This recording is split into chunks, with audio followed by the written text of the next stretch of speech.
एक जगह राम कथा चल रही थी। पवन पुत्र हनुमान संयोग से वहीं से गुजर रहे थे। उनका मन हुआ कथा सुनने का, तो वो भेष बदलकर गांव वालों के साथ बैठ के राम कथा सुनने लगे। कथावाचक ने कहा, जब हनुमान जी अशोक वाटिका पहुंचे तो वहां हर तरफ पेड़ लगे थे और पेड़ों पर सफेद फूल खिले हुए थे। मां सीता एक पेड़ के नीचे बैठी सिसक रही थी। इतना सुनते ही हनुमान जी, जो गांव वालों के भेष में थे, वो उठ खड़े हुए और बोले, कथावाचक जी, प्रसंग तो आप सही सुना रहे हैं, लेकिन वहां पर फूल सफेद नहीं लाल रंग के थे। यह सुनकर कथावाचक ने कहा, नहीं, फूल सफेद रंग के ही थे, बैठ जाओ।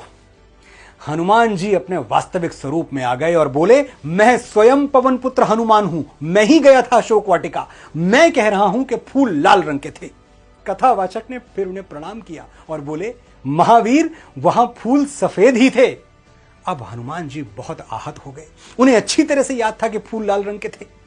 हनुमान जी तुरंत भगवान श्री राम के पास पहुंचे, उनसे कहा, प्रभु, वो कथावाचक बता रहा है कि अशोक वाटिका में फूल सफेद रंग के थे, जबकि फूल तो लाल रंग के थे। मैंने देखा था, मैं वहां था। श्री राम मुस्कुराए और बोले, हनुमान, फूल सफेद रंग के ही थे। अब हनुमान जी को बड़ा गुस्सा आया। वो कॉन्फिडेंट थे कि फूल लाल रंग के थे। उन्होंने कहा, अरे आपको क्या पता भगवान, आप तो वहां थे ही नहीं। मैं माता सीता से पूछता हूं, वो थी वहां। हनुमान जी माता सीता के पास गए। माता सीता पूरी बात सुनकर मुस्कुराई और बोली, हनुमान, अशोक वाटिका में जो फूल थे वो सफेद रंग के ही थे। अब हनुमान जी एकदम बेचैन हो गए।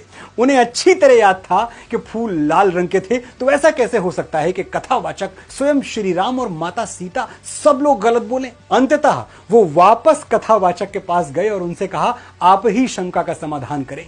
कथावाचक ने कहा, मेरे पूज्य बजरंगबली, अशोक वाटिका में फूल सफेद रंग के ही थे, लेकिन अपनी माता जगत जननी मां सीता को वहां यातना में, कष्ट में देखकर आपकी आंखों में क्रोध से रक्त उतर आया था, इसीलिए आपको सफेद फूल भी लाल दिखाई दे रहा था।